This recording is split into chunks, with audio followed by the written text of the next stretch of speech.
Welcome in once again, guys. We're here to feed that Yu-Gi-Oh cardboard addiction, guys. You guys already know we have Galzo, man. The man is an expert when it comes to branded, just a lot of different type of content, guys. You need to sub right now. We'll make sure to leave the link in the description down below. You want to come over here and subscribe. Almost at 30,000 subs, man. That is just awesome. It's amazing, guys. Look, fresh off the press content, covering the latest anime when it comes to branded, the latest reprint card. We're going to get into this in just a bit. You want to make sure you subscribe, tier list, collaborations with other great content creators. You can't miss out. You need to subscribe right now. We really appreciate, you bringing your branded expertise over here on the channel, as there's a lot of people within my community. They really love branded. They play branded. So I wanted to do kind of like a theme market watch around, the new support or the new reprints coming out. So welcome in, man. You have any kind words to say to the community?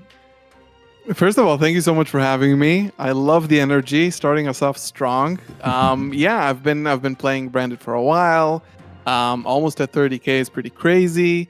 And I love the game as much as probably anybody watching this. We love Yu-Gi-Oh! And this is why we do this.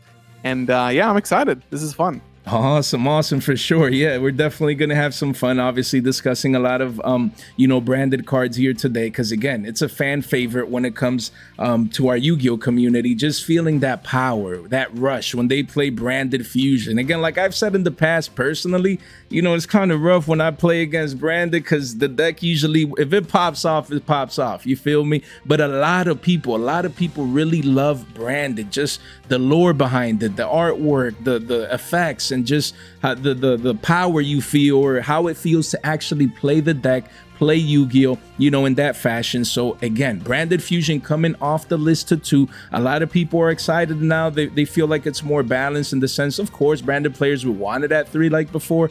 But again, at least now, if one gets ash, you still have ways, in the sense where you have that extra copy, where before you feel like, even though you guys have way to recur to it, but now you have an extra copy regardless. And a lot of people are excited. So the quarter century secret rare, the volume came in after the ban list came, and this card has gone insane. 7 listings only. You have a couple here, one at 240, then a couple in the 270s, and then it starts going ridiculous. So again, sheesh. Yeah, as you talk about the card, yeah, I'm gonna show the different versions. What do you think about branded fusion coming to 2? Are you excited? And how does it impact the deck now in the short term?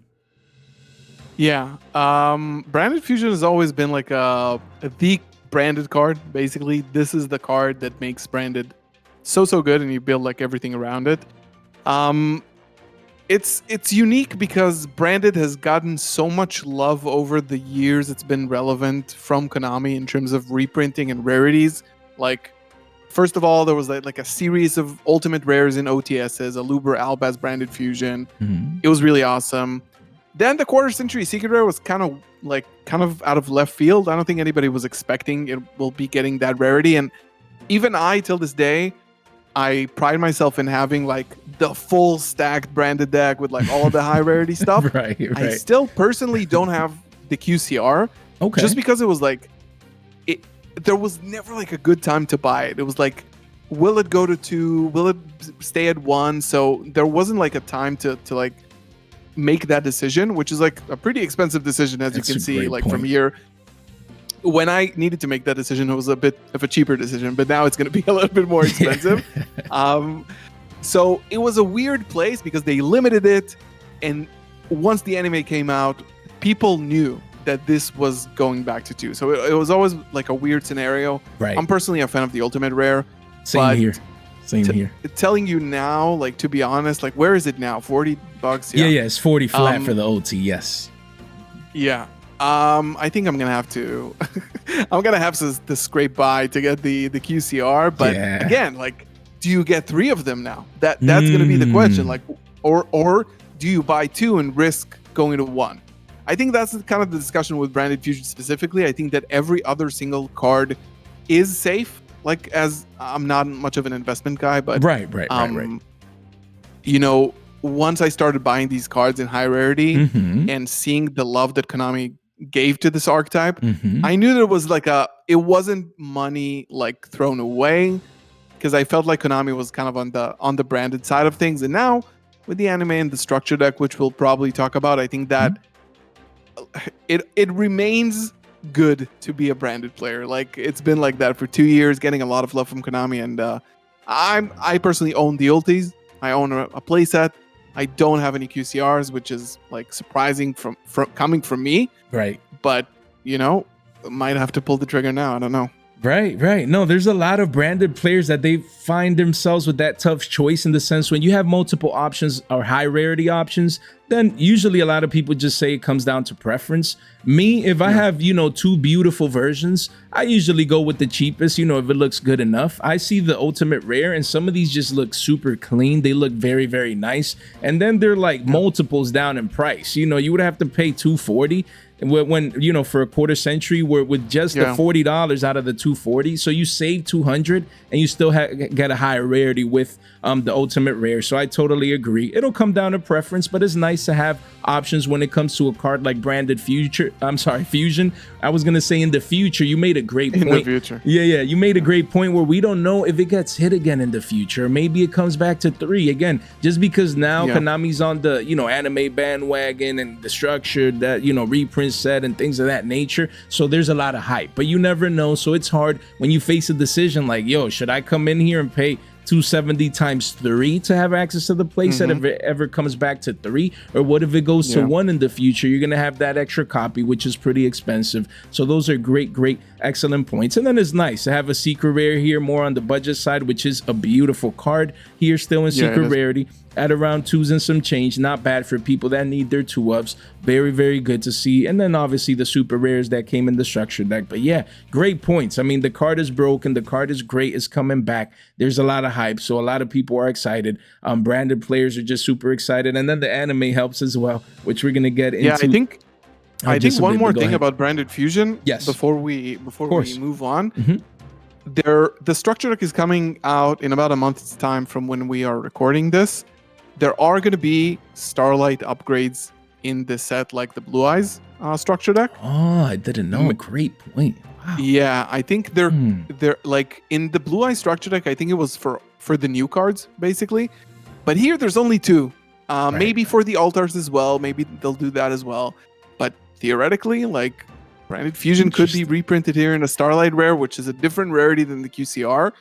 So again, I think that now I'm never one to suggest doing or not doing anything when it comes to like investing in cards. Right. I mean, 240 is insane. It's like Mirror Jade in its prime. And just wait for the announcements for the structure deck, because again, once more, like you talked about the secret rare, branded Fusion is included in the structure deck. That's true. I think is an insane product. We'll talk about it in a second. So just keep that in mind when you're deciding all these important decisions. Great observation, because again, like we talk here on the channel, a lot of people make emotional decisions. So, oh my God, in a month we're gonna have the branded new structure and it has 2 new cards and the lore and the anime. I need branded Fusion. Let's get it right now. Let's come get the max rarity. And then that's an amazing point. At this stage and age, especially if you already own the card, which you guys probably do, people that love branded, play the deck, things of that nature, then it doesn't hurt to wait 3 weeks, maybe to a month, just to have that confirmation, because maybe you'll want to upgrade to a Starlight rare that might even be cheaper than this. So definitely great points. Even though most branded cards theoretically, go ahead. Sorry, theoretically, if they announce it as a Starlight rare, this one goes down. Yes, it happened with Imperm. Yes, that's a great point. So pay attention to that. Yes, great point. It happened with cards like Imprims, things, and Little Knights, where the quarter century was like $300-$400. Now it's like $200. So again, that is an amazing point, again, by Galzo, in the sense of just wait. I would be waiting at this stage and age because the Starlight might be cheaper. And yes, for branded players, most of your cards are already quarter century secret rare, so people will want the matching rarities. But moving forward, any new branded cards are going to come out as Starlight rares, including potentially branded Fusion. So that's definitely a great point. And then we have Albion, the Sanctifier Dragon. A lot of people always that they play against this card like it needs to get banned. Honestly, we thought the card at one point was going to hit the ban list, but it never did, or it didn't when we thought it would. And because this card, again, avoiding people from special summoning, a lot of people think like, yo, how's this still in the... Again, branded is not played much per se at the top tier level of Yu-Gi-Oh right now as it currently stands, but this is a card that you guys can just slap on the field and it literally wins games. So what is your thought process process when it comes to this card. I mean, price wise, we see the card was just $3 and now it's spiked up to double digits here. 15 listings here, you have a couple, and then the card hits a 15 piece right here, and then $20 towards the bottom of the page, even though you do have a wall of China here. But what's your thought process regarding the card, the fact that it's going up? Does it just get better now? And if it should have gotten hit or not? What's your thought process with this one? So I think like most dedicated branded players will tell you that they really wanted this card banned, because I think if this card was banned, Branded Fusion wouldn't have gone to 1. I think Xiaogen the Spiritualist wouldn't have gotten banned, but that's not a bad thing that happened. Right. I think there's 2 reasons why this is. I think overall, like across this entire video, we're gonna see spikes because of the branded anime and structure deck. Like there's no way around it. Right. The cards that will see the most spike are cards like seemingly Sanctifier that isn't included for some reason in the structure deck. I'm not really sure what's happening here. It is not on the list. It is the only, like, besides the Dogmatic Calamity, which is like a flavorful card, it's not really playable, but for some reason it's not here. So that could mean a few things. 1, they want people to stop using it. 2, they're planning to ban it in the future. It's hilarious that they didn't include like Yugioh, the Supreme Magical Force, the card that like Gimmick Puppet Nightmares in the structure deck would have been hilarious. But this card has a print as a main set secret rare and another one in a Mega Tins that I don't think was very popular. So it has 2 prints. Yugioh is like fine. Yeah, Yugioh is pretty cheap, as we can see here. Yeah, it's a tin QCR. So and then for Albion, anyway, I think look at it right here. You were on point. Only just 2 prints. Yes. Yeah, it's just 2 prints. 2 of them are like secret rare in tins is also pretty, like, sometimes that could spice. We saw that with Vanquish Soul, for example. Same tins, with cards getting to like $40. So yeah, I think it's getting bought out now because people are going to realize in the next coming days that this card is, for some reason, again, not in the structure deck, which, again, I'm thinking like either it's a mistake or it's actually a thing. Like, I don't see a reason why. Like, why would you include a card like Branded Bond, which doesn't do anything, and not include Sanctifier? Maybe it's getting banned. Maybe they don't want us to play it. And yeah, it's going to get a little bit more expensive. But I think the upside to this is that it's probably one of the least important cards in the extra deck. Okay. If you don't, like, a lot of branded players take the approach of like, I don't want to play the lock game. Okay, that's a good point. I just want to play like clean, healthy, branded. Freely, yeah. Many people who I know take this approach. I do too at the moment. Okay. And this is why it's not that it's not important for the deck to function. So that's a bit of a plus if you don't want to spend the money on it and it eventually doesn't come in the structure deck. You're fine. Like, you don't really need this card, so just make sure you know that. Yeah, those are great points. Basically, what you're saying is a win more card per se. Of course, avoiding your opponent from special summoning is key in any game. If you have access to it, like, of course, a lot of branded players might go that route. But basically, what Gazo is saying, if it becomes too expensive, where the card is 15s, is 20s, 25, 30s, where you just don't feel like shedding that extra cash towards this one card, then there's other ways that you can play the deck more freely per se, not like the lock game. So very, very good point. And it's very interesting to see the card is spiking up in price as people get ready. A lot of branded hype going on right now, and the card pretty soon, essentially right now, here's at all-time highs on the yearly chart. So a lot of hype. People, just the demand coming in for people that do choose to play the version where they would lock their opponents out. So very, very interesting to see these moves happening right here. And then we do have Blazing Cartesia, the Virtuous. I mean, this alternate art looks gorgeous. Even me, not as a branded player, just seeing the card for what it is just beautiful. I actually pulled this from my Stampede boxes that I opened on the channel. Yeah, it was super fun back then. And the card was recently $88, and we said it was going to hit triple digits in the short term, and here we are. 12 listings only. The card is already over $100 $6 when at one point the card was in the 50s here. If we go back even, you know, sub $50, now it officially has 2x in price, going up over 100% right here. Look, you have a playset at around 103s, and it quickly goes into the 110s here, and at the bottom of the page towards 120s, 2 pages only. So yeah, I mean, this card has very high demand. Some Draco Tail players have been playing it. Plus, now you have the branded aspect of it right here. And again, just the card overall, 1, 2, 3, 4, 5 versions only, guys. Didn't get a 10 reprint this year, and the card only has 5 prints, and they're all right now essentially any single copy of this card is over $10. Crazy when these ultras were 1 to 2s, and then you do have the Starlight Rare around 130. So how do you see it? You know, if you need this card, are you going for the quarter century secret rare alternate art? Do you prefer the Starlight Rare with the new Starlights coming out, the OG print, or what's your thought process with regards to this card overall? Yeah, I think you made a good point before about Draco Tail. So this is like a double-edged sword, double whammy type of card, because it's not only a branded card, it's also like pretty good in Draco Tail, and like Jesse Cotton played it. That meant it got a little bit of a premium because of that as well. Of course, it managed to get to top 8 in a YCS, which is not too shabby at all. I think there's 2 ways of approaching this, and this is going to be like a common theme throughout the video. Every single important card in this deck is getting a reprint in the structure. Okay, so essentially, look at this card. It's like lowest at $11 or something like that. This structure is $19, $19.99.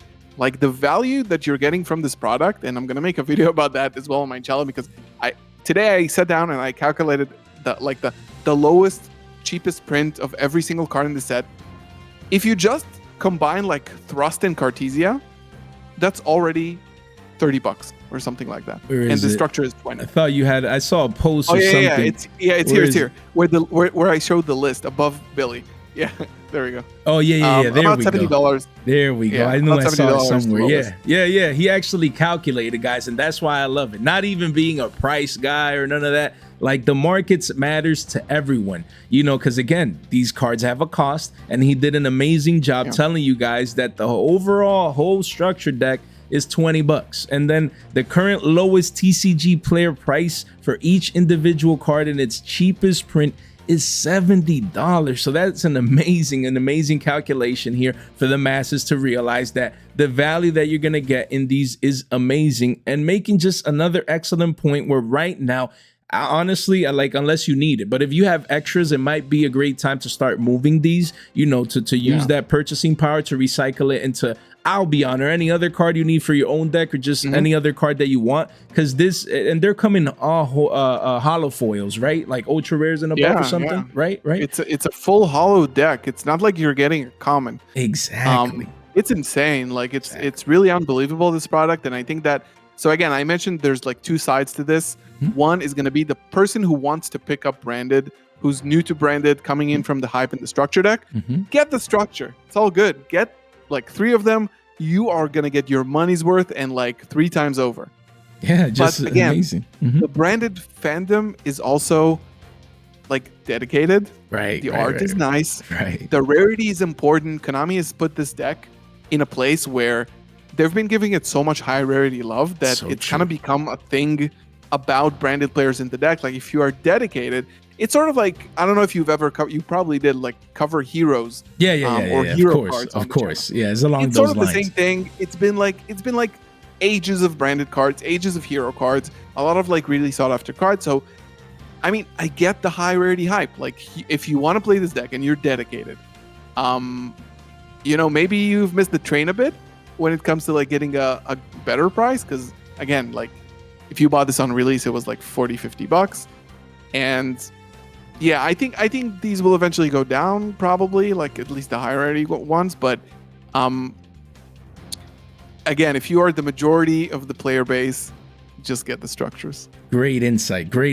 Again, I mean, the good thing is that we'll have options. And look, this ultra rare, which I believe we're getting a matching ultra rare just based on the information at hand. It's really, I mean, put 11s, 12s, 13, like it's pushing $15. This is insane. Yeah. This price is crazy for this card. Like this card, I think This is like $1 card on release. Look at It's a that. Look at Battles that. Look at Ultra that. Rare. Right there. Who cares? 93 Look at cents, that. guys. Look at 93 cents going parabolic to double digits over a 10x return move right here. Insanity. And now we're getting probably a matching rarity inside a $20 MSRP set. So great advice by Galzo in the sense to keep it in mind. Because that's why I wanted to make this video so that we can touch on these things. Because it's getting reprinted, but having that understanding that it might be a matching rarity. And honestly, if you can move these anywhere above the double digit mark, I'd be doing like if you have extras. If you only have 3, then you play them. But if you have extras, I'd be moving these because like Galzo said right here, you're going to be getting amazing value inside this structure deck or set right here. So amazing takes when it comes to regards to that. If you move, I think that for the rest of this video, again, I am not one for advice.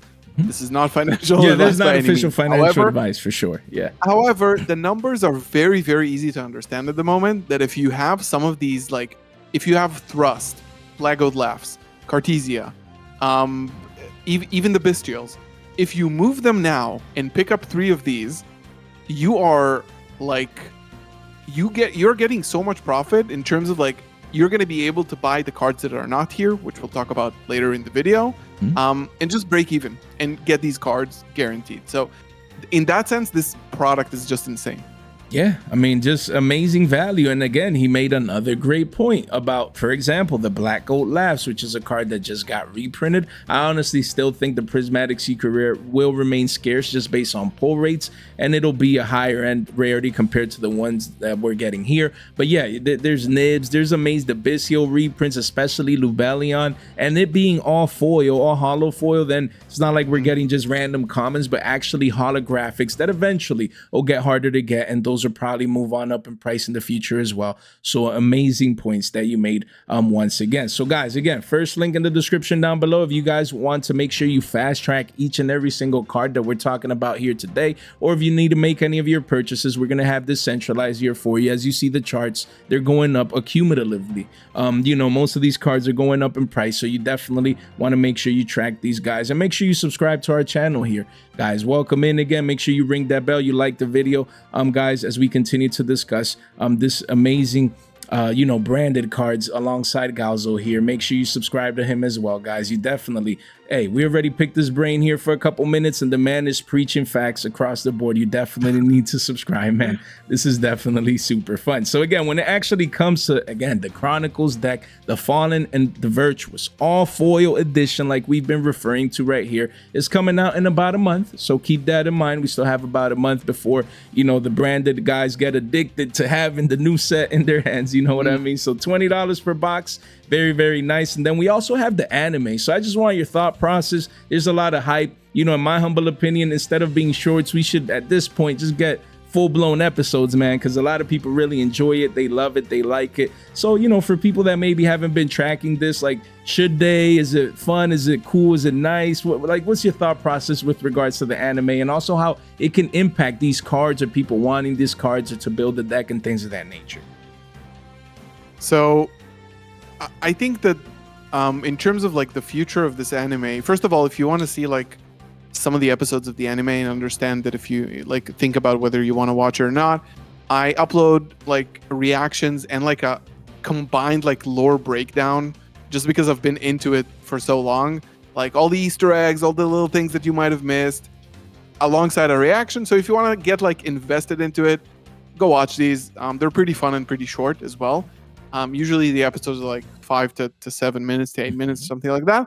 I think that when it comes to like financial decisions of every company, Konami has put a lot of effort and money this year in opening a new animation studio called Konami Animation. They took Sky Striker and Branded as like two very much fan favorite archetypes, but also very relevant ones that they can combine an anime with like a new release of new cards for those archetypes. So it's like a combined effort to like sell products through anime like the good old days. We don't have an official Yu-Gi-Oh anime like we did with Reigns and 5Ds and stuff like that. So we don't have anything selling the cards besides the card game itself. So this is what they had to do. I think the anime is great. I'm never gonna badmouth the anime because I feel like very fortunate to have this come to life. We've been dreaming about it like as like dedicated branded fans. I made an entire video, like a 15-minute movie, which is the whole That's so lore. cool. That's so cool. So I think what they're trying to do here, based on the pace that the story is moving in the anime, they're not going to cover the full story of the lore in the first like 6 episodes that they've committed to, which in my mind is like a test to see like what's the public interest in this. Interesting. You don't want to sign on a full long like movie that costs millions of dollars without having like some sort of proof of concept first. And this is the one of the few first things that the studio has done. Like this is a brand new animation studio as well. It's not like an established thing. We saw the Sky Striker one die off pretty quickly. I don't know if they pulled it or they originally intended to do it so badly. But again, branded trumps everything when it comes to like fandom. And again, like I've said it so many years ago that branded is such a good investment in like everything, in like merch, in like cards, and like stuff like that, because Konami just loves this archetype. So yeah, I would recommend like checking out a few reaction episodes, and maybe you'll get into it. I mean, it's not like One Piece, but it's pretty good. Yeah. I mean, those are great points in the sense that branded players, again, they love their cards, they love the anime, they love, and you know what Galzo was saying, like give it a shot, you know, take a peek. And obviously on his channel, he has a reaction video that you guys must check out as well. And like he correctly stated earlier as well, you know, the Starlight rarity right here, just like the structure deck here. That's why, wow, I didn't know that. So it's like a shock. I didn't know that we're getting Starlights in there. So that's really, really, really nice. No, I am. We don't read cards and we don't read news. You know what I mean? Yeah. Us Yu-Gi-Oh players like, page. Oh, it looks nice. That's it. I read this thing 4 times over, man. You see, yo, I sleep with this thing printed below my pillow. It's like I need to read it daily, then make sure I didn't miss a detail. Love it, bro. Love it. I swear to God. Yeah, no, but amazing information, you know, with regards to this product. Because let's say I'm not a branded player, and I don't care about branded, right? But still, there's a lot of opportunity to make money with, like you mentioned, the MSRP factor, $70+ you know, a value that is going to be dwindled down to 20 once you get this, and in the future, cards from inside this reprint set can also go up in price, like the Yugioh Lubellion, just an example, unless it gets a reprint sooner right thereafter. But you guys get what I mean. Again, there's just value inside here, even not just for branded players, but overall for the community. And that's what I wanted to highlight here today with making reference to this specific set. So again, a lot of people, I just had to pull up this picture. It looks great. I mean, just the artwork, everything. People see this in stores, they're gonna come, they're like, yo, I need this, man. So the addiction is gonna kick in. It doesn't look for the like masses. A Yu-Gi-Oh product.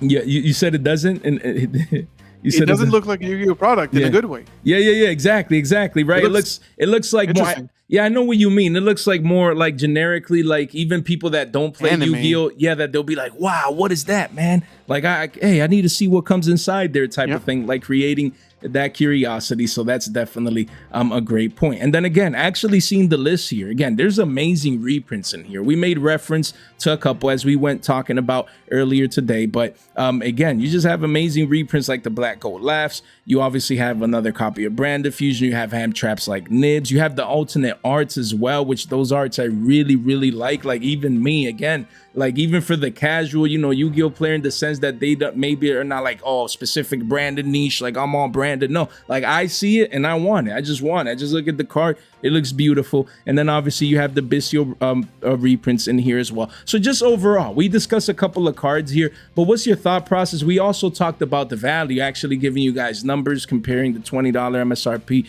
to the current $70 market price for most of these lowest prints of these cards. So just overall, you look at this set as a branded fanatic per se, to put it that way, or even for the casual Yu-Gi-Oh player that doesn't care really about branded, what is your thought process about this reprint set as a whole, even with the more generic staples that people are needing? You touched base a tad bit on it a little bit earlier, but just your conclusion, you know, when it comes to these amazing reprints here that we have in front of us. I think, you can go back to the Twitter post, because it's more accurate and This one? complete. No, this one, the previous one with the this one from Archive. Yeah, just the big one. I think that this set, people need to understand that this is a historic set in terms of everything that's happening here. So again, not a lot of people know, like, again, this is a full hollow set. Okay, that's a great point. When did you get? I think the last time that you got a full hollow set of cards that is guaranteed, I think it might have been Duel Devastator. I don't know when even that was released. It was the set with all the hand traps and like it was a long time ago. And stuff like that. Yeah, I think that's the last time you got a full hollow set. I think it's like 6, 7, 8 years, something like that. Maybe 6. So in addition to that, this set is coming out in OCG, Asian English, and TCG on the same day. This, I don't know when has happened ever in the history of Yu-Gi-Oh! And again, not a lot of people know that. It's coming out worldwide, all on the same day. I think TCG is getting it like a day early or something like that, but it's like OTS legality dates and stuff like that. Right. Essentially, it's the same date. Yeah. Mm-hmm. It's the same date. It doesn't matter. Yeah. You'd imagine like this releasing in the OCG and you not knowing when it's ever going to come to. No, you don't. You don't have to think about that. It's coming out worldwide, same day. So for those two reasons, first of all, pretty historic release in the game of Yu-Gi-Oh! Now for your question, I tried building this, like building a branded deck out of 3 of these. Basically, like not using any cards that are not in here. Right. Of course, there are many ways that you can build branded, but basically just the most pure standard branded build. There's really not much missing here. I think that they obviously wanted to like. There's no way they wanted to give like extra values, or like Keeper of Dragon Magic and Nibiru I think are pretty questionable. These 2 cards I think the deck could have done without. But honestly, like if you pay attention, you have the trap, the Fusion Duplication Trap, which is something that like it's the one on the bottom right. The trap card with the Magical Scientist. This one. This card is like a common card from like, I don't remember which set that people started teching in as a thrust target to duplicate their branded fusion in the graveyard, basically. So Konami knows how people play this deck, and they've included the cards like, okay, Gold Sarcophagus. Yeah, it makes sense because you banish the Mercury or the Tragedy and you search and stuff like that. So you can build a pretty competitive deck out of 3 of these in terms of like branded. And anything else like that you need to like run the deck, you pretty much probably already have if you play Yugioh. Like Garura. Like most people have Garura, Yeah, it's a rarity collection card, stuff like that. Guardian Chimera, also a rarity collection card. Super cheap. Talent. Talent's also a rarity collection card. So I think, again, I don't want to speak too much about it. I think this is one of the better Yu-Gi-Oh products in history. I'm trying not to be biased because I think people will think of me as biased because I like branded. If you buy 3 of these, you get 3 Thrust and Blackout Laughs and the Bestials. It already covers so much more than the value of this set. And in addition, you have a chance at a Starlight and you get some more staples and stuff like that. It's absolutely, I think it's just a no-brainer, this set. It's so good and so like historic that it's really a no-brainer. Yeah, I mean, something that I personally love, like you mentioned, and they started that kind of with Blue Eyes and they've kept going on that track, is that we get staples, like actually good reprint staples, especially in this one. Like you said, they're hollow foils. So it's not like, oh, we got a common Ash, a common Nib, a common Effect Veiler. No, we're going to get a hollow foil version or edition of that staple inside here as well. Of course, some of these already have, like, let's say their rarity print or the rarity collection print. We get it. Yeah, but for example, with Thrust here, it's an alt art. Yeah, like this is going to be exclusive to this deck, and it's probably gonna be like a little bit more expensive than any structure deck card would have been. So again, consider like everybody wants to play Thrust. It's a pretty popular card. I think the lowest print is like $14, $11, something like that. It's hype right now. Yes, it's an alt art. Yes. Like Yeah, people want to like be this. different. Yeah, they want to be different. They want to play the alternate art version. And of course, in the future, maybe in a Rarity Collection 5, they might be like, you know what? Let's put the alternate art in here. Let's give it the Starlight. Let's give it this. But in the meantime, not knowing that information, definitely a great reprint as a staple in its alternate art form. So again, like, you know, Galza just said, great card to keep in mind. You obviously have the Black Goat Last, where it's still $8, $9, $10, so it's not as readily available as some people might want. So now with the Ultra Rare, you probably have it at sub $5, which is more accessible. So it doesn't only make more accessible cards price-wise for actual branded players, but also for the rest of the community, and that's like the extra value that you get by getting exposure to the set. So great analysis by your part once again. And then we do have the Fallen and the Virtuous, which we actually did get an announcement of this just, I think it was a day or two ago, very recently. And I saw not just you, but a lot of people in the community were really stoked and hyped and excited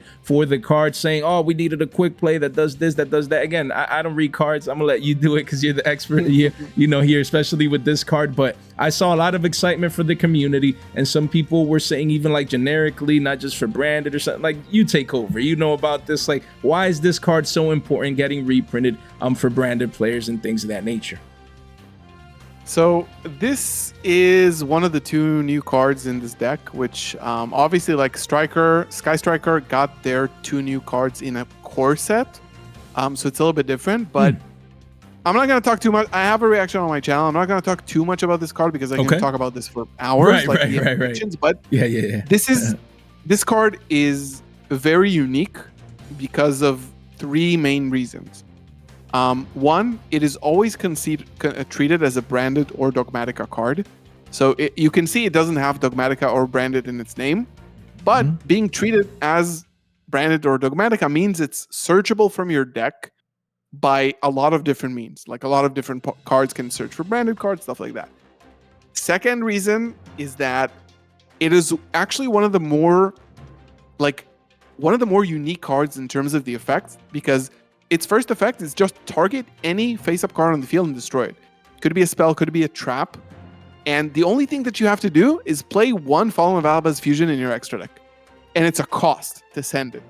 So this card is MST plus Detonator, I don't know, plus Tribute to the Doomed, but it's generic. It can destroy not only spells, not only traps, not only monsters, any face-up card. It can destroy your own card, so you can dodge an Imperm or a Veiler, and you plus off of it. And lastly, it's a quick play monster reborn from either graveyard without negating the effects or preventing from attacking, like cards like Spell Card Monster Reborn, stuff like that. This is all I'm going to say. Take it as you will. People are saying it's mid. People are saying it's not that good. Yeah, people are saying it's not that good. I think people are crazy. It might not be a card you play 3 of. It might not be a card that can fusion summon or stuff. But in terms of name, art, flavor, and 2 incredibly strong effects, this is not the card that Branded needed, but it is an exceptionally good card. Yeah, I mean, great takes. I mean, I like the fact that it's a quick play as well. So, you know, it just gives for pretty interesting interactions, you know, where you can play this and your opponent just doesn't expect it, you know, or sees it coming. So definitely a great take. The artwork is amazing as well. So I know you branded players are super stoked for the card in that sense where, yeah, it could always be better. Maybe, you know, branded in itself needs a better card. We understand. But in the meantime, you know, it looks nice. It's a quick play, has 2 great effects. So I really do appreciate that summary. And yeah, you know, moving on, we always, when we bring someone on the channel, we advise them if they have like a penny stonk or a card that is cheap for the masses that they should be picking, you know, up right now. This one actually came out in the latest and greatest tins, the 2025 mega tins, and you advise that Light and Darkness Dragonlord Starlight Rare currently is pretty cheap. It was at shekels. Right now is making a push towards, you know, about $1, give or take. We do see a little bit of a rebound here. That means the man is coming in. So Galzo is onto something, and we just want to know, again, why you would pick this card up in the sense of, you know, the masses, why people should come in. If they see it in a trade binder, if they come in here, they're already making an order, if they should go ahead and just add these to their cart, why should people be picking up Light and Darkness Dragonlord Starlight Rare from the Megatins right now?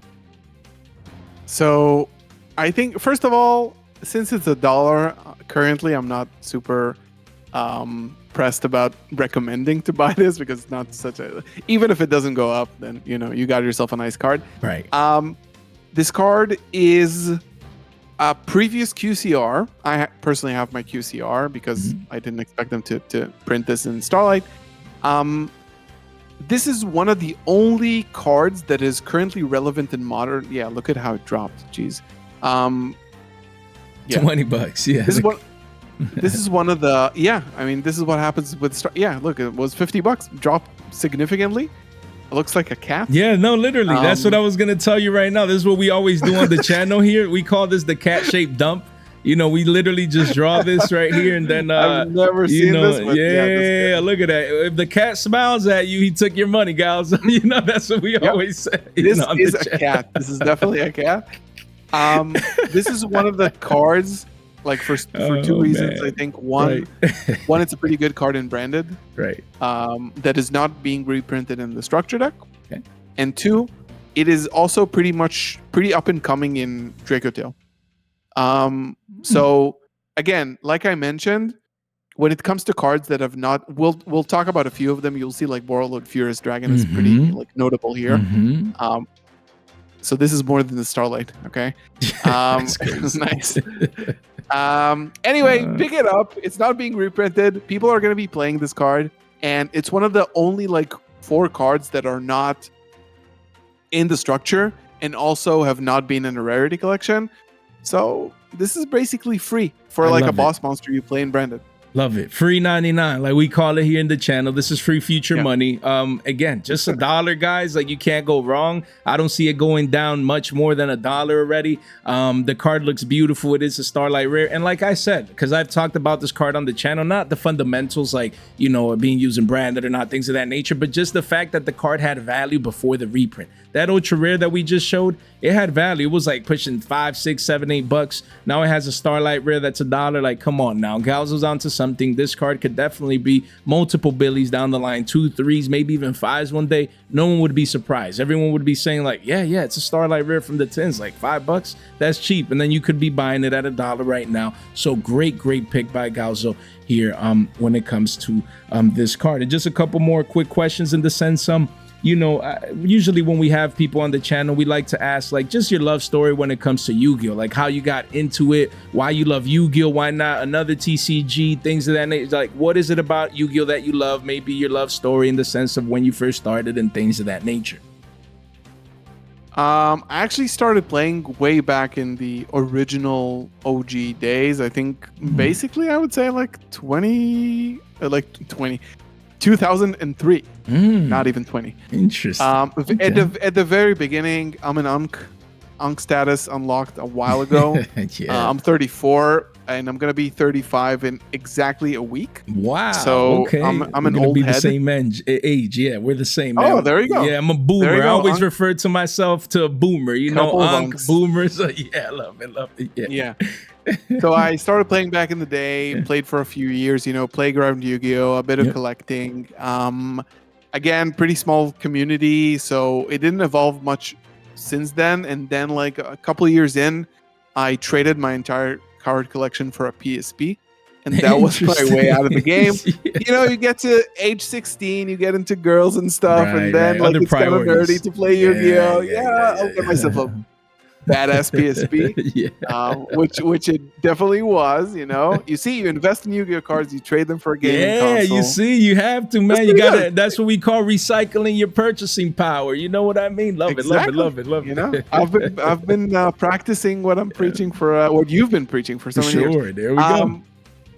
So left it kind of there. 2006, I would say 2005, 6. Sold my stuff, carried on with my life. And like a lot of people probably told this story, COVID got me back into like, I went on like a work trip to the States, got myself the new Switch, saw that there was like a Duel Evolution game for the Switch for Yu-Gi-Oh. I was like, hey, this could be like a cool thing to get back into. Got a little bit extra into it. And then from then on, it was like kind of a snowball. And then when COVID kind of relaxed, then I was able to find out like a local community, start playing. and the rest is history, I guess, from there. Yeah, love it, love it. Love the fact, that you started early way back in the day, because most of us have the connection either of the anime or, just fell in love with the anime and they play because of that, or just, back in the day, like you, me, I was the same. I just started early as a kid. I was attracted to the cards, and then, ever since I've been addicted. I'm an addict, man. It's rough out here. So definitely pretty cool to hear about your story. And then what do you think makes Branded such a strong or fun best deck in the current meta, especially after the new reprints, in the sense where you mentioned we're getting 1 or 2 new cards, we're getting the structure set, so a lot of hype around Branded. But competitively speaking, how after that happens and now the banless is here, and now we have the Yummies of the world and the Draco Tails and the K9s and this and that, and then in Duma Dimensions we're getting brand new support to the DDDs and things like that. How does Branded fare against these top tier decks, again, not just at the YCS level, but maybe at the regional level, or maybe at your locals? Like, how viable will the deck be, you believe, in the short to mid-term? I think again, it's like a double-edged sword, because I think this deck is kind of skill intensive. I think the deck has gotten a bad name because of all the locks and toxic stuff that you can do over the years, and some cards got banned for that as well, like Branded Expulsion. So people sometimes disregard it, but the fan base again is pretty dedicated. So you've either been playing Branded for a long time and you know all the little ins and outs, and if you don't, check out my channel, because I'm making a lot of videos about that right now, because a lot of people are going to get into Branded. They need to know what's up. So you can expect a lot of videos on the channel for that. Definitely viable in locals. And the reason, like, Branded Fusion coming to 2 alongside Draco Tail being like a pretty strong and competitive deck in this format. If you look at Pac's latest video, he's playing locals with Branded Draco Tail. Like full on Branded. Paul Navalbaz, Despia, stuff like that. He's been a fan of the deck for a long time. He's been playing with it for a very long time. So it makes sense that he picks it up. But again, in terms of viability, when you have an archetype that is very good, like Draco Tail right now, that synergizes pretty seamlessly with Branded, then it seems like, again, there's ways for, like, if you look into the future, with a card as good as Branded Fusion, being able to send basically any monster from the deck, it becomes like sort of evergreen. Like, there's always going to be something that works with it. So now it's Draco Tail. Before that, it was Predaplants, it was Tearlaments, it was whatever. Like, Branded Fusion is just such an incredible card that things will synergize with it. So it's kind of an evergreen thing. It's not going to last forever, and it's definitely in its pure form. It's not necessarily able to keep up all the time. But it's a deck that really rewards like skill. You can see that like Branded decks, and you can see the structure deck as well. Like the Blue Eye structure deck was like Imperm, Valor, Nib, Ash reprints. Why? Because the deck needs hand traps. This deck just breaks boards with Engine. You can see that in the reprints they chose. Nibiru shouldn't be here, by the way. People don't play that. But again, yeah, if you want something different and like a little bit skill intensive to get into, then Branded might be for you. I think it's a cool deck. No, yeah, and then obviously, like you said, it's a deck that people can't mix with one of the competitive, higher level competitive decks it's relevant now. Yeah, so it makes it relevant in the sense that it's not like you're just playing a pure build per se, which is still fine, but especially as you try and go to the top tier Yu-Gi-Oh events, more like regionals, maybe even a YCS, then combining it with Draco Tail might be the best way to go. So great points. And then we have the Bystial Lubellion, like we said, getting reprinted. We have a quarter century secret rare here. That's around like $200 still. It's been going down. It was around 230s, 250s. It's been going down now as people expect a cheaper print of the card, even the higher end. People expect a Starlight rare reprint at some point as well. So as you can see, the quarter century is going down. You have the more readily available version that has been spiking up from 11s all the way up to 15, 16s. Just people people needing the card right now in the short term. Yes, they know in a month, in 30 days or plus, they're going to have a more cheaper version, but people are going to YCS Anaheim, they're going to the regionals, they're locals, post-banners, they're like, okay, I need the card, I'm playing this card, I need it now. So it's been going up in price. And then we do have, again, the third print right here, which is another secret rare. So thankfully, like we've been saying earlier, we're getting another foil print that is going to be right here in this slot. So overall, this card, yes, it's a Bistio card. You usually have the Bistio package, but it is a card that actually says branded in its name, and a lot of people don't pay attention to like this part of the card. They just want to pitch, play it to, to add a Bistio, and that's about it. But then it actually works with branded. So any thoughts with regards to this card and the fact that it's getting a cheaper reprint? Yeah, I think this is great. This card is mandatory to play branded. Like, you cannot play current branded without the Bistio Lubellion. Wow. Usually people play like one, but you guys let us know in the comments if you know what I'm talking about. But yeah, essentially this card is mandatory to play the deck. This card, when it came out, it changed the way people play branded.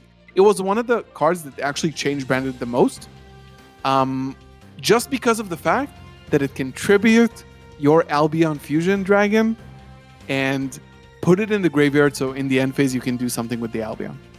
And placing a branded continuous spell obviously works with branded lost, yada yada yada. This card is mandatory, and this is why. And besides, it's just an awesome card. Yeah, right? Generically good, right? Yeah, just an insane card, all in all. So yeah. Yeah, it's pretty nice that it's getting a reprint. A lot of people just always wanted access to it, either for branded or just to have access to it as part of their Bistio package. So that's going to be pretty nice in the short term. Then we have cards like Guiding Quem. Again, a card that has multiple prints here that actually got a rarity collection treatment in Stampede. You do have a Starlight rare and a quarter century secret rare here with a bunch of other cheaper prints. So yeah, just your thought process with regards to this one, its utility inside the deck or not, and also the rarities where you have a Starlight here that is at about $60, and then you have the quarter century secret rare just $10. We've been saying on the channel that we believe this card is undervalued right now because we see the volume is coming in, people are picking it up, and we see the little curvature off the lows as well. That means interest is coming in. So what is your thought process with regards to Guiding Quem? Thanks, Konami. I don't look at prices so much. I have three Starlights. Okay. And, yeah, it's been rough, I guess. This card actually, I think its first like real surge in price was because of Joshua Schmidt. Okay. And Runic Bestial. He won a YCS with Runic Bestial. That deck played 3 Quems. Wow. And that was the first time. Yeah. It was a really, really cool deck. Bestial Runic. And yeah, I mean, this card, again, pretty mandatory to play branded. Like, I would say mandatory. This card also changed the deck. It was one of the last cards that came out for the deck. But it's so important. So it's good. It's a good thing that it got QCR, honestly, because it's really important. And I think if it wouldn't have gotten a QCR, the style would be really, really expensive for this. Yes, you can see Cartesia. You can see Cartesia now, which is sort of like a counterpart to this card. Look at the Starlight here. These are both main set OG Starlights. They are one of like 5 Starlights, very rare. But look at Quem now because of rarity collection. So good thing. It's a good thing. I don't care about like card value and stuff. So right. I would say the QCR is free 99, as you said. Yes, free 99. Let's go. This $10 card is too cheap, just like we've been saying on the channel.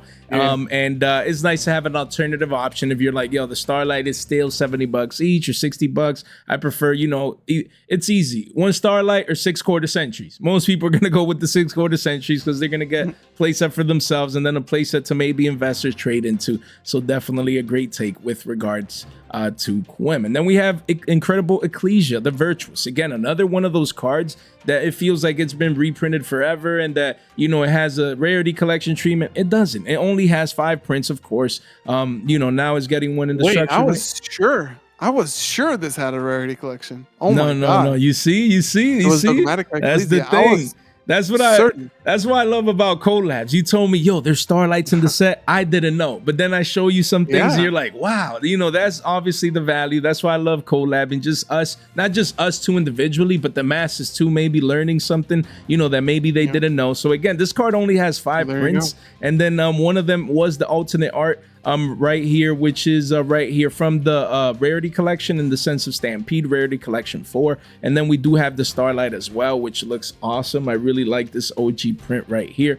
So yeah, I mean, incredible Ecclesia right here. Volume is coming in. People are starting to pick up the alternate art because there are already people that have the other alternate arts like Albaz or Aluber, which we're going to touch base here in a bit. So there's going to be people on that bandwagon. I just want the alternate arts. Then there's going to be others where they prefer, what's considered to be the more scarce version from the core set Starlight Rares, which again, when you go to the yearly chart here, the card was over triple digits and right now it's 58, 60 bucks. So what's your thought with regards to these rarities or just the card, its effect, and how good it is for the deck and things of that nature?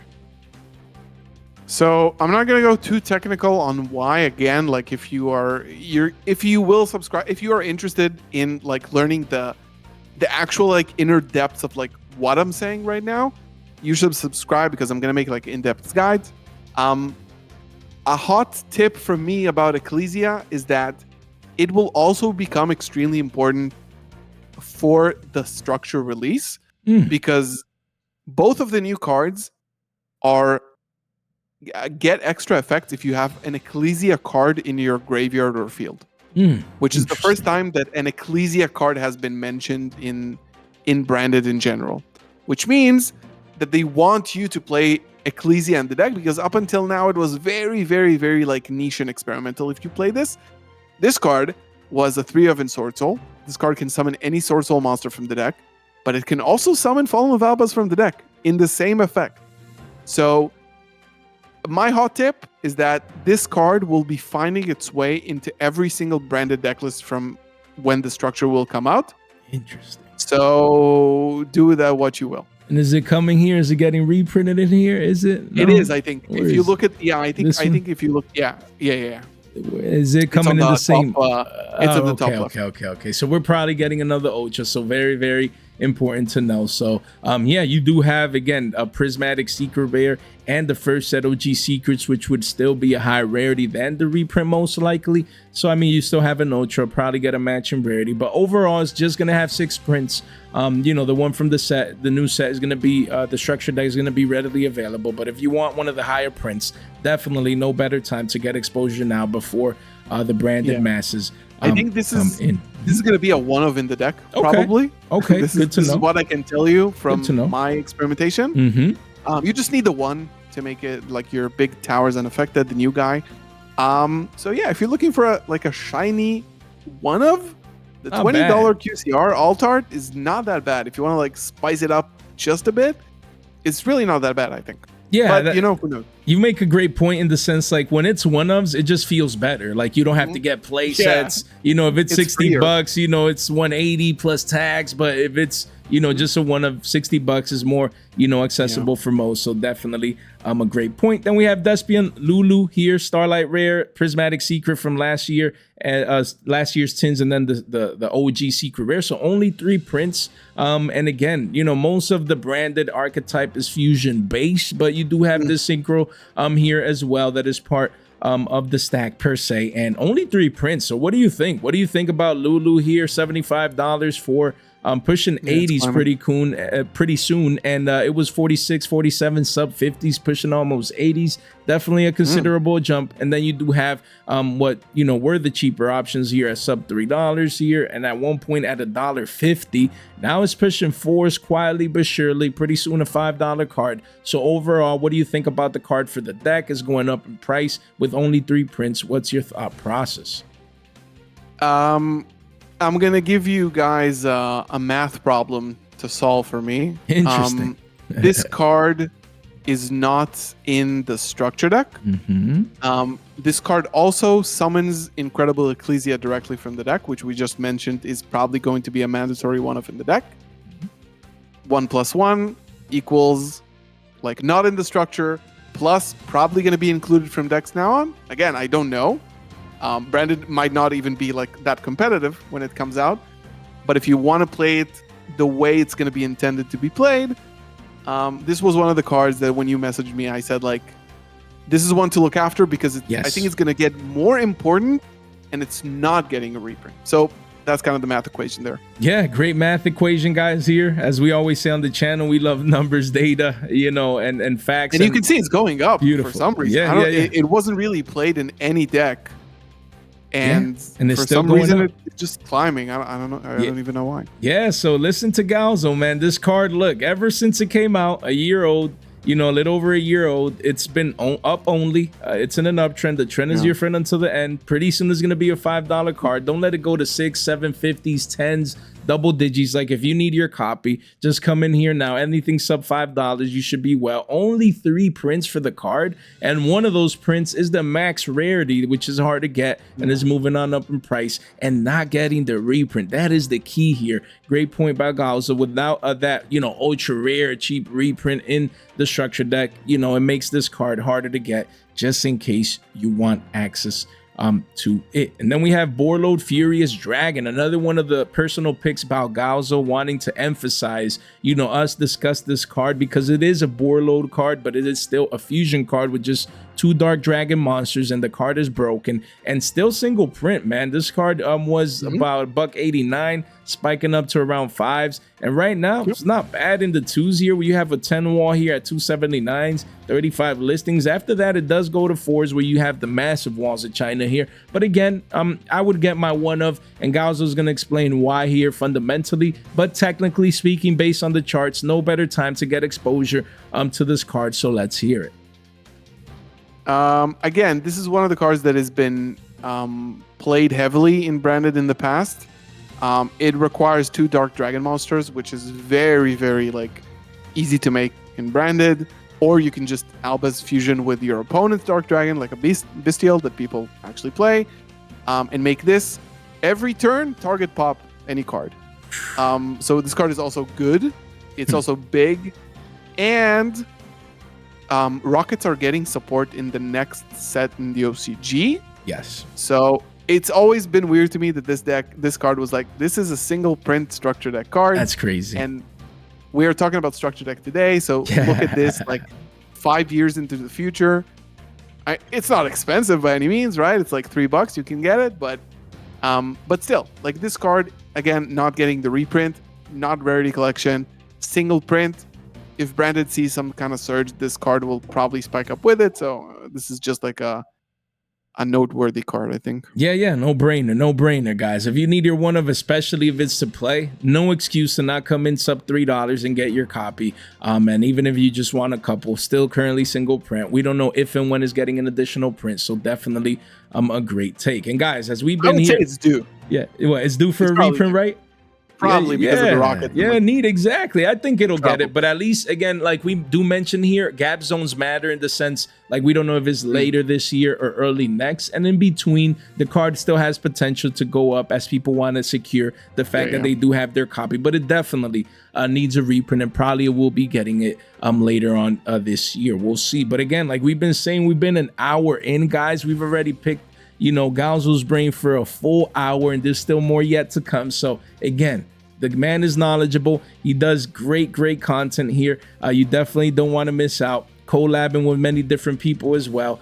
So first link in the description down below. You want exposure to Galzo right here as he approaches 30K. Don't forget Discord X, $15 off over there on your whatnot. Make sure you get exposure to that as well. Make sure you subscribe, ring that bell, like the video as you guys are here. Really does help out the channel. And again, like we said earlier, none of this content is official financial advice. It is for entertainment purposes only. So now moving forward on the Market Watch episode, we're going to talk a little bit more about more generic branded cards here, as you did refer to earlier. We have a Luber, which has at this point 1 million prints. When it first came out, the first at OG Secret Rare, where is it? It's around this one. This card was triple digits. The hype, the branded hype when it first came out was insane. Now we have a card that is Shekels, creating memories for Galzo, as he's going to explain in just a bit. The card was over $100. Now we have 1 million prints, but like he did refer to earlier, again, we have high rarities here with 2 quarter-century secret rares in different rarity collections. One is the alternate art, and then we do have the ultimate rare as well. So just your thought process on the card. To me, this man. alternate art, before I let you go, looks amazing. I'm not a branded player, and I see this card, and I don't like quarter centuries either. I guess I'm the problem. But if it would have a Starlight Rare, I would need this card. Hopefully they do it in Starlight Rarity and it's cheap, because this artwork is insane. But I'm gonna let you take over. Well, it seems you have memories with this card, man. It's rough. It's rough. I see it, man. Yeah, I mean, I remember, I think it was like 6 months ago, maybe. Right. I went into the time machine to look for the MCOL video of this card when it was peak price. Yeah, there we go. Yeah, multiple. Yeah, because we don't have like a 2 or 3 year chart. Yeah, it was like over $100. Yeah, crazy. Okay, crazy. so this card, I know all about this card because this card was insane back in the day. This card climbed up to 137 US dollars at its peak. I think like a couple weeks after that, it was announced for a reprint. It goes from the past. Literally, yeah, that's crazy. And by the way, there has not been a single main set card, base rarity card, to surpass this in price. I know you're the price guy. I also know that I don't think any base rarity card has surpassed this since it was like at its peak. Yeah. So, and now it is under $1, which is just insane to think about. But yeah, I mean, Aluber is the bread and butter of the deck. You need 3 of this. You have, I think it's one of the most reprinted cards in history also. Rarity collections, OTS, like look at how many prints. And the OTS is like $6. Yeah, that's right kind of free in my book. Yeah, right here. And the quarters, like the OG, and they're they both, look at that, too. look at that. The OG quarter century and the ultimate rare, they're both around like $6. Yeah, it's insane. Look at it. So I think that like no matter what, since Aluber is like a mandatory 3 of them in any branded deck, it's good to have your options. And it's also good that the most expensive option is like $20-25.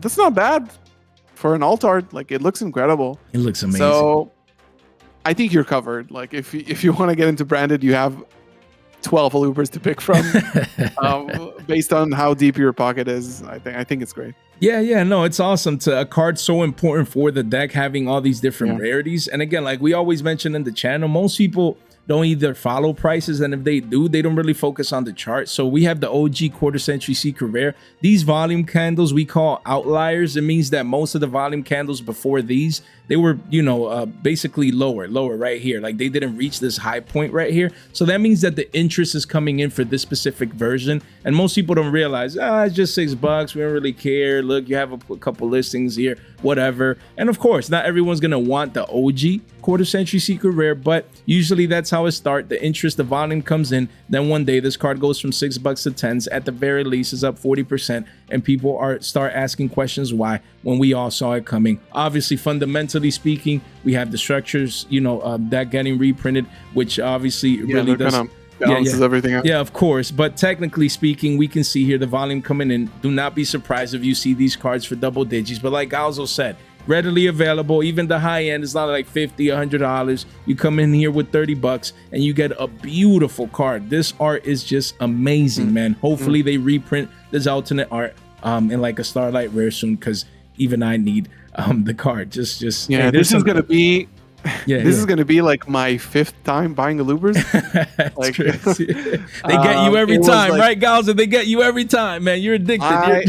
That's the addict. But think about it: original set, then the ulti is like, I gotta have the ulti. Then the QCR, of course I gotta get the QCR now.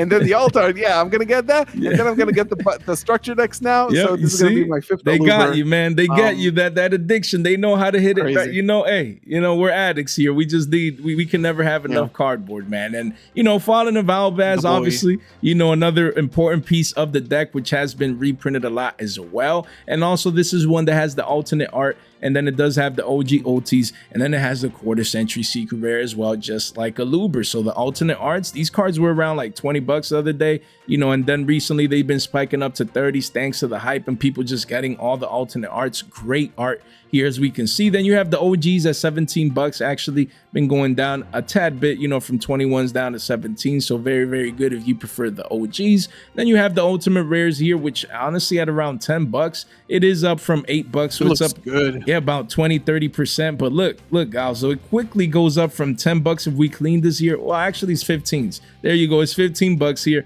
Playset, and you see Gals was saying for an OTS ulti. Look at it. You probably see a lot of these OTS ultis are in the toilet these past year. Literally, great point. They are. Yeah. They have been. So again, if you want, this is 50 bucks post tax for Look ultimate at this card. Rares.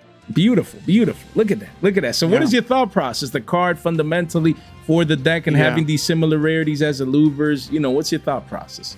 Yeah, it's pretty much the same breakdown as a Luber. Probably has almost all the same rarities as a Luber does, except for the emergency ghost from the past reprint, which is the main difference maker with the Luber. Right. But this one got the tins as well, and it has a common in the structure deck, which are also 2 prints that a Luber doesn't have. A Luber wasn't in the first structure deck. Yeah. Anyway, this is $24.99. Okay. Yeah. Let's look it up here. You know, usually they start. I just saw that. I'm like, I need to pull it up. It's pre-sale. Yeah, it's pre-sale prices. It'll probably go down to 20s. You only have one listing, so they're trying to get the extra $5-6 a pop because they're the only ones here at the pre-sale level. And then we are a month early, so they're gonna try and juice people, as we know. But yeah, I mean, a case of those display is 190s here. That'll probably go down as well, as you only have one seller here. But it's nice. It's nice to see that they're finally putting it up on TCG Player even a month before, you know, and then pretty soon we'll obviously have, I think they're realizing the demand. Yeah, a month before, they're early, man. You see, branded is different. Like Galza has been saying, the branded hype is different. So Fallen of Albaz, if you need the card, no better time to pick it up. Yeah, go ahead. What were you going to say? Yeah, I was just going to say that I think Albaz is a bit more expensive than Luber because it's a little bit more generic. A lot of decks have been using like Erratic Seals of Heavenly Spheres. To just summon this from the deck, you can put this in any deck, take away a monster your opponent controls, blah blah blah. And also it's the boy, like it's the main protagonist of the story. It also has some value for that. And in this case, the original art is better. There we go. So Fallen of Albaz, make sure you get exposure to the card. Then we have Granguinol, this the Dust Dragon. I honestly thought this card, I don't know how it skipped the quarter century secret rare in Stampede and Bonanza. I don't understand, but it does have the Starlight Rare max rarity and then only 3 other prints. I thought this card would see like another reprint in one of our latest reprint cycles, but it didn't. So only 4 prints, and one of these is the max rarity Starlight Rare from Granguinol right here. Card was 84 bucks, spike it up to 150s, and really it's at around 140s. It does go to 160s at the bottom of the page, 14 listings only, so it's scarce being the max rarity. But then you do have, you know, the other prints right here, which again, we're just focusing on the 10 reprint. Is $6 already $6. The card used to be, you know, in the 3s. So what do you think about Granguinol as part of, you know, the branded deck? Do you mind going to the set list just so I can double check if it's right here, Granguinol. Where is it? Oh, it is there. It is there. Right good. Here. Yes, good to know. Yes. Yeah, they had to put it in there. Like this card is mega ultra mandatory. Okay. More so because if you want to use Fusion Deployment to summon Cartesia from the deck, you have to reveal this card. Yes. So you can't release a structure deck with Fusion Deployment and Cartesia and not this because you can't use the card. Right. Yeah. Super mandatory. Getting the reprint, which is great. And this didn't get a rarity collection, but I think that maybe sometime in the future as well, you know. I think this card is like so important to the deck. It's the only fusion monster with Cartesia. This card is insane. So, you know, I don't know about the high rarity, but you have your options. And it's in the structure, so again, don't sweat it. Yeah, no, and that's why I don't understand why it didn't get its quarter century secret rare being so important to the deck, but it is what it is. And if it already has a Starlight, so it would have to be an alternate art to be in like a Rarity Collection 5. But like you said, at least in the short term, is getting that additional ultra rare, which would be readily available. So no worries when it comes to being on a budget. Then we have Lubellion the Syrian Dragon, another one that only has the Starlight. I'm sorry, this one has the quarter century secret rare, but doesn't have a Starlight rare. So maybe in the future, it does get its Starlight down the road. This is from Battles of Legend Terminal Revenge. Again, Lubellion the Syrian Dragon, the fusion monster. Here we see the yearly. This card was 60s forever, 65s, and then the hype, boom, it says 172s. Right now, we're really at 154s, 12 listings only. After a couple one-ofs, it starts going to the 200s for this quarter century secret rare. So that's the max rarity, but you do have like cheap ultras right here, and it's probably coming in here, right? Where's Lubellion? Right here as well. Yeah, so it'll get its third ultra rare reprint. So ultras are cheap, no need to worry about that. But if you want the max rarity, you want to be different, this card is going up. What's your thought process on this one? Yeah, I mean, kind of a no-brainer. This card is mandatory in the deck. It's funny that this card, like, this was its only reprint, essentially, this set. It was reprinted both in Ultra and QCR at the same time. Yep. So you can see it's the same set. Yep. And it's been like 2 years without a reprint of the structure. But again, it's a structure, so they came out swinging. This set has the branded fusion. This set has the Granganil, the Cartesia, everything.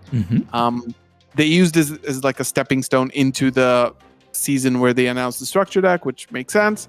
Yeah, I mean, this is pretty expensive for this card. I'm not gonna lie. And I'm also gonna say this, which is so funny.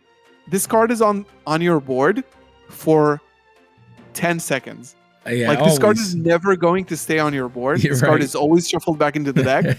And honestly, like, I've heard people make that case for like higher rarity card. Like, this card is not even going to be on my board. So this card is not going to be on your board. Maybe don't bother. Like, this card is literally 2 seconds shuffled back into the extra deck. So yeah, no, and then I guess, you know, when you top that event, you know, you're showing the extra deck, then it's gonna be you're gonna show it for longer in the deck profile video than actually playing 100%. It's funny, 100%. But I guess that's the moment that, you know, branded players are waiting for, to show off the card. So great point. And then we do have Rinbrum, and we have, where's the other one? And Masquerade the Blazing Dragon. So both of these cards got the Rarity Collection 2 reprint here. And the quarter century secret rares are pretty cheap. I mean, Rinbrum the Striking Dragon is $350 here, and then it quickly goes towards $5s, guys, for a card that forever was, you know, around 2s to 3s. So little by little they start going up. Same for Masquerade here, which honestly is actually moving down in price. But before that, it was $5. Do you know why? Yeah, no, I want to know why. Let's hear it. Oh yeah. I'm gonna, like, the short version is get the Rinbrum. Don't buy the Masquerade. Interesting. Like, simply don't. If you don't have the Masquerade, don't buy it. Okay. The only reason Masquerade was ever played in branded was because it burns your opponent for 600 every time they activate a card. Okay. It is irrelevant now. Okay. There's no time rules anymore. This card is not going to see play in branded again. So I really wouldn't bother buying Masquerade unless you're like a fan, and it's free. So it's basically free for this. Yeah, it's cheap, right? So, like, this is a good time to buy it. But Rinbrum is, again, another essential card to the deck. It's getting a reprint, but like, getting this is like the one of rarity bump for like $350. Yes, cheap. It's definitely not bad. Like, this card is important. This card is good. You see, that's why I wanted to know. You know, anything sub $5. Listen to Galzo, pick it up. If you see it in a trade binder, people probably skim back. Who cares about that? And then one day they wake up and it's $10 and beyond. So definitely pick it up. Other than that, they're readily available in the other versions. If you're on a budget, or you prefer like the Platinum Secret or any of the other Rarity Collection rarities. But Rinbrum would be the focus right now. And Masquerade is more like a fan favorite card in that sense. Don't buy this card. Yeah, there we go. And then we have Albion the Branded Dragon. Only 3 prints. Only 3 prints. It is getting the ultra rare inside the structure. So, you know, the common in that ultra rare and this one should be cheap. But what people are not looking at, the max rarity. The max rarity prismatic secret rare that came out 3 years ago. Here, the card volume is coming in. The card is still cheap, man. Still at about $1. I mean, it quickly does go up to $1.50 and then $2. So what's your thought process on the max rarity version of this card that it is getting reprinted inside the structure deck here? Yeah, so let's hear it. I mean, This card is probably the most important card mechanically of Branded. Wow. Like this is your best fusion monster in the extra deck. It's not like, again, it's not an end board piece. It's gonna go by pretty quickly, but this card is everything for this deck. Like this deck couldn't have existed without this card. The interesting thing is that they've reprinted basically every one of the important cards is like QCR or Starlight. Every single one of them. And this card, for how good it is, like if you look at the Branded extra deck, you have like Mirror Jade, which is the boss monster, obviously. But other than that, like it's also probably one of the only like 2-ofs in your extra deck. All this to say, I am baffled by the fact that it didn't get a high rarity print, and I would also consider like if like this card has a common version from the structure deck. Like who cares? Get the common ones. It doesn't really matter. Yeah. But I think that there's no way this card gets by without a high rarity print. Like sometime in the future somehow. This card is the most important card in your extra deck. So powerful. They might be saving it for like a big rarity 5 or something. I don't know. Yeah, no, that's a very, very strong take. Out of all the Branded cards, to consider this one to be one of the most or the most important extra deck monster. Very, very powerful. So again, guys, you don't want to sleep on the card. If you need it, you want to get exposure, not for the common or the ultra rare, unless you're like really on a budget, you just want access to it. But honestly, $1, less than $2 for the max rarity version now, not bad at all to definitely consider here in the short term. So don't sleep on Albion, the Branded dragon. And then we do have Mirror Jade here. Again, getting another, it already has 2 ultras, so it's just getting a third. But again, similarly to Lubellion, the Searing Dragon, the Starlight Rare is going crazy. It was 250s recently. Before that, it was 190s. 300 now, single digit listings at 9. There's a couple at 300. Then it goes to 350, then $400, and then crazy, 400, 500. So I mean, is it worth it? It's Mirror Jade. The card is broken. It is the max rarity version. It separates itself from the ultras. Like, what's your thought process with this card?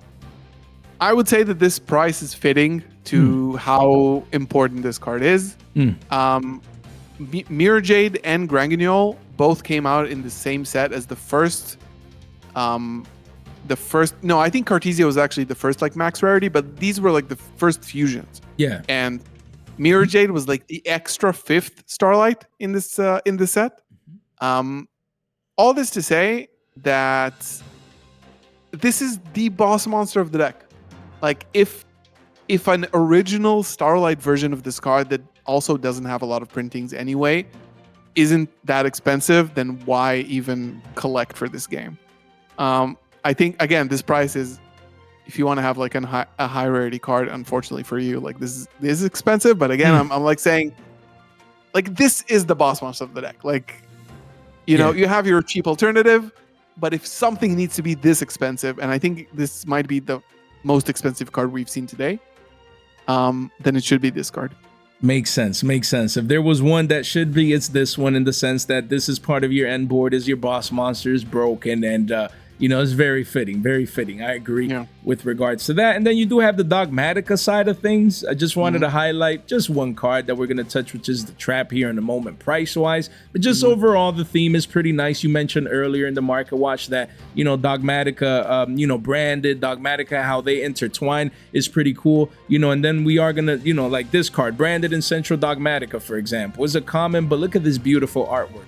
It is pretty interesting how, these cards or these archetypes intertwine per se. So, I just want to hear your thought process with regards to Dogmatica getting new support. That's why the Trap went from $6-7 to 14-15s, a little over a 2.5x here. And then it's retraced back down to 9-10s, which is great if you need the card and this is the rarity that you want. Keep in mind, it might get a Starlight somewhere, somehow, but volume is picking up here as of late. So just in general, again, we have Dogmatica Punishment. We obviously have Dogmatica Ecclesia as well, which has an OT, it has a quarter century, so it's readily available. But what is your thought process when it comes to Dogmatica inside the lore and, for branded as well? I think that, first of all, I would say that Dogmatica Punishment specifically is seeing a spike in price because of the new Fleur de Lis card in Doom of Dimensions. So there's a new Fleur de Lis retrain, Fleur de Lis the Thunderous. She can set a Dogmatica trap directly from the deck and activate it that turn. I picked up myself 3 Starlights, of course, of that. There it is, yeah. And this is the secret rare? Yes, secret rares at pre-sale prices. It's still early. It's still early. Yeah, we expect way lower prices. Yes. This is a good card. This is a good card. It can set. It's basically a turn 0 Dogmatica punishment, which look at that. This is your price. Sorry to interrupt you. This is all you right here, Galzo. You know, you ready? You ready? Yeah, you're gonna pick it up early. That's what I paid for 3. I said I bought 3. 30 grand. It lowered by 2 cents from the price I bought it in. But yeah. I love it. So I made a bit of money. No, I'm kidding. This card is good. Dogmatica Punishment is a good card, and because of this card, it's seeing a small rise. It's a pretty good rise in price, to be honest. Right. I'm also going to say that with the new support that the deck is getting, Pure Dogmatica, which is definitely just a fan favorite deck in terms of like if you are deep into the lore, it's not a good deck by any means. So Ecclesias for 12, not bad, I would say. So the deck is going to see, with the new Fleur de Lis and the new support from the structure, the ritual version of the deck is going to be a little bit more playable. Interesting. So again, I think it might be like there. Yeah, this is a QCR. Also for $10, it's not cheap. I think. Look at that. Not as cheap 750s. as you would expect. This card is literally not in play in like 5 years. It's been out for like 3. Anyway, if you are a fan of the lore and you've been ever like interested in playing the ritual version of the deck, again, I will be posting deck profiles of that because I am cooking it up right now. Then honestly, I want to get myself these in ulti. Yeah, they look clean. They look clean. I'm not gonna lie. Like if you see photos of this card, it has like a sort of like a textured background with like squares and stuff. Yeah, I'm like after this video is over, you see, he's addicted, boys. We got him, man. We got him. He's gonna come in here, and that addiction kicks in, man. I'm gonna practice what I preach, though. I'm gonna practice what I preach. There we go. Love it, bro. Love it. So yeah, Dogmatica overall, still relatively cheap compared to potential future prices, especially. Great job by Galzo referring to Doom of Dimensions, which is our latest core set that will be coming out very, very soon. So Dogmatica hype should be around the corner. And then we have Alba System Dogmatic Calamity. On that same note, is this card any good? I don't really know about it. Just know it came out in Battles of Legend Monster Mayhem. So no, it's just another card for... This card is essentially impossible to summon. Okay.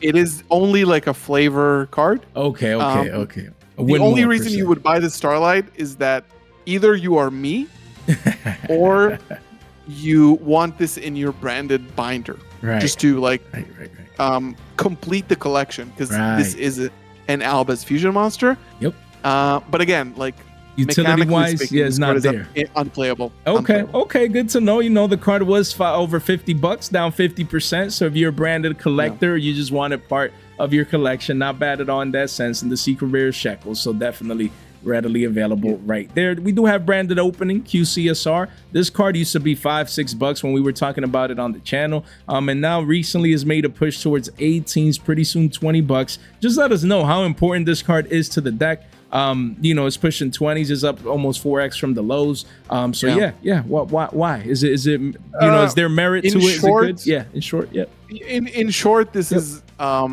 mandatory 3 in the deck. This card summons the Aluber from the deck. It's a quick play. Makes sense. As you can see, you can take an Espia, add it to your hand, or special summon. This card special summons from the deck. Nothing much to say. If you've ever known anything about branded, is that this card is a mandatory 3 of. It's your emergency teleport. It's your hero lives. Just mandatory, and this is why it's gonna go up in price, because you need 3 of them. Yeah, there we go. You need play sets right now pushing 20, so don't be surprised if it pushes 25 to 30s as the branded hype continues, just being such an important starter. Then we have, towards the latter part here, we just have the supers or the cheap ones that are getting, we have branded in red. Branded in High Where's Spirits, Shrouded Branded Dragon? Regain, Albion the Shrouded Dragon. Yeah, we had him right here. So we have these last 4 cards, one Monster and Dispels. You know, this one got Galzo hype. So we'll start with Albion the Shrouded Dragon. So give us the thought process on these 4 cards right here. This is the max rarity, I think super rare, but I'm like, what is going on here? Like, yeah, is it getting the ultra rare inside of the thing? Is getting it is. Okay, so actually a max rarity version is coming out. So take over with these 4 cards that are usually the cheaper ones from the deck and their importance and relevancy for the deck. Yeah, so I think that what's the actual price on the Albion? It's like $350. What are we talking about? Yes, $350. Yeah, pretty much. For the super rare. So this is not cheap for a super rare from a core set. Like, this is not a cheap price for this type of card. That's a great point. This has become over time. I'm not going to take credit for popularizing it, but this became over time a 3 of in the deck. Since this card can dump any of your branded cards or Fallen of Albas from the deck as cost, this card foolishes for cost and most of your cards in your deck, and then draws you a card. It puts itself in the bottom and draws 1 card. So this card is an Upstart Goblin plus Foolish Burial. Wow. So mechanically speaking, this card is very, very good. And all I'm going to say is that for this and for Branded in High Spirits, which you all also showed, I am not replacing my super rare print. Like, these prints are just like so beautiful and clean. This card is also very important to the deck. This card is also usually a 2 of or 3 of. Interesting. Yeah. So these 2 cards kind of go hand in hand. And yeah, I mean, you know, you're gonna have a free copy for an ultra rare, which is also technically gonna be max rarity. Right. I'm not replacing mine. Mine like kind of starting to look like old school European super rares for me. So I'm gonna keep them. But these cards again are important and are in the structure, so everybody wins. Yeah, it's good to see, you know, a higher technical rarity for people that would prefer the ultras, but I get it. With some cards, you just prefer your first set OGs, especially. Even they're lower rarity. Some of these, they just look better. Also, they like, look cleaner, I just prefer super rares. Yeah, I just prefer the super rares. Ultras are getting like overpopularized. Yeah. I agree with you. I'm getting that same feeling too sometimes. Like the supers just have that cleaner feel to it. It's not like OG, old school ultras where you saw them like, wow, these. No, now they're like everywhere. It's just like oversaturated. It's becoming, it's becoming default for Konami. Yeah. When there is a all hollow product, which is like Battles, for example. Battles, for example, they make the default rarity Ultra. This structure, the default rarity is Ultra. Exactly. Magnificent Mavens, you know, products like that. So I'm kind of sick of ultra. Yeah, same here. Yeah. I agree. I wouldn't want to play an ultra unless I like have to. No, I feel you. These, like, if you play these, it means you're an OG that caught up in time. Right. That is my opinion. No, I agree. I agree when it comes to matters. Yeah. No, for sure. I agree 100% with regards to that. And then lastly, we have Branded in Red, and we do have Branded Regain. Just want your thought process with this. And then there's Branded Loss, I think, as well. Let me just look it up. Like these other branded cards. That is an ultra. You know, this one already has an ultra, has a super rare, and has a common. So these 3 branded cards, I mean, there's like a million branded cards, but just their relevancy for the deck or your thought process with these 3 spells. So yeah. So I think Branded Lost is this is sort of like a mandatory 1 of in the deck. You place it with Rebellion. And if you know Magical Meltdown, which kind of prevents your opponent from responding when you fusion summon, it's essentially, it's a very strong card because once you start fusion summoning, your opponent cannot activate any cards. As broken. Which is strong. So this card again is mandatory. It was a structure common for a while, then it got the reprint in the OTS and then Ultra. For these and Branded in Red, it doesn't really matter. Like, you play them. Look at this pathetic quarters. spike. Quarters. And for Branded Regained, you don't usually play it in the pure branded deck. But this card is very good. Like, as a card, it is good. So it is gonna come. I think like the Ultra might look nice for this. So you know.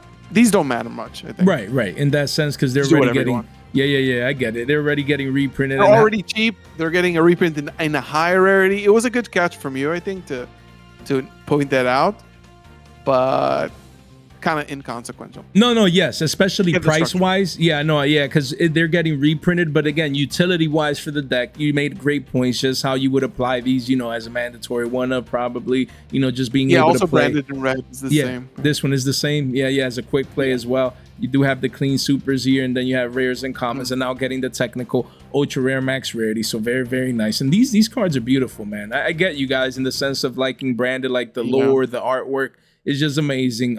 So definitely, it probably has a lot of people excited. It's Cartesia. Yeah. So there you go.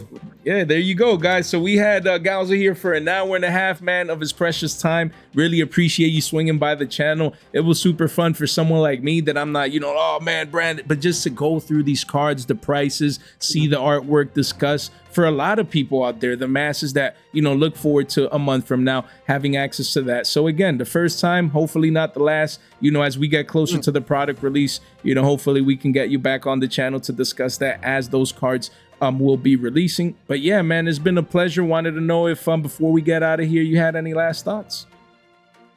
How much does an episode like this usually go for in terms of length? Oh, that's a great question. I mean, usually long? No, well, collabs usually go like an hour and a half. Usually my episodes go from 40 minutes to an hour. So, I've been a person that is trying to revolutionize market watching in the sense, usually people like short and sweet. It's hard to keep people's attention span going. But in the market watch scene, there's always a lot of cards to discuss, a lot of prices. So I'm trying to extend that with longer market watches. And when people come up to me in person, they're like, yo, I'm on a commute, I'm at work, I appreciate that. So it's just to help people make or save money with Yu-Gi-Oh! So that's our purpose here. That was a great question. So yeah, an hour and a half is pretty par for the course with collabs. So from my end, I really appreciate your time. It's always super fun. And just having more exposure to, great people in the community that, yes, of course, you're almost pushing 30K, but there might have been people out there that are like, oh, wow, he talks about branded. So hopefully, people decide to sub because just amazing content, guys. Link in the description down below. You definitely need to subscribe to Galzo. So yeah, with that said, any last thoughts before we get out of here? Yeah, first of all, I gotta say this was I didn't think I was gonna have this much fun doing Market Watch. You are a great personality in the scene. So again, it was a pleasure to be on this video. I had a lot of fun. Awesome. It felt like it went by fast, and I can always talk about branded. So for me, it's easy to ramble on about the relevance of branded cards. Yes. For you guys watching at home, I try to make like a variety of content. I make like locals videos where I go to locals and film myself with commentate, analysis. Should you buy the said video, whatever you want, I make it. However, if you are interested in the upcoming surge of there's going to be a lot of branded discussion online. If you need some sort of steering or guidance, drop a subscribe, because during the next month, you're going to be bombarded with a lot of things that might not be relevant. I'm going to try to keep everything short, sweet, to the point, and I think I have some mileage with the deck that I can really help you. So drop by. I think you're going to have a good time on my channel. And again, thank you so much for having me. I've had a blast. For sure, man. Again, it's been a pleasure. Really appreciate it. And yeah, that's like the one thing that most content creators get about our collaborations is that most people just have that perception. Oh, market watches prices. I don't really care. Just want to own my cards. That's it. But when they come on, they realize just the value that we can provide to the community, especially just linking two minds together here. So it's been a pleasure, brother. Glad you had fun. And it was the first time, but definitely not the last. So with that said, with that said, guys, thank you so much for your time, for your support, and for your attention. Stay fresh.